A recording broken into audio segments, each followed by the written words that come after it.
ఇంతమందిలో మీకు చెప్పలేకపోవచ్చు.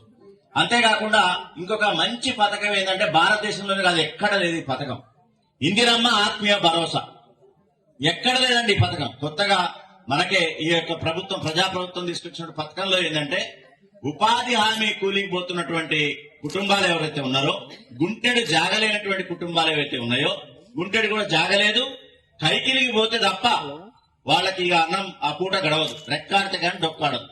అట్లాంటి వాళ్ళకి సంవత్సరానికి 12,000 రూపాయలు ఇవ్వాలని ప్రభుత్వం నిర్ణయించింది. సో ఒక కిస్తుకి 6,000, ఇంకో కిస్తుకి 6,000, రెండు తరఫలుగా అది 12,000 రూపాయలు ఇవ్వడం జరుగుతుంది. మనలో కూడా 38 మంది అట్లాంటి వాళ్ళని గుర్తించారు. దీనికి అర్హత ఏంటంటే మనకి గత సంవత్సరంలో 20 పని దినాలన్నా చేసి ఉండాలా, 20 రోజులు కూలి పని దినాలు చేసి ఉండాలా.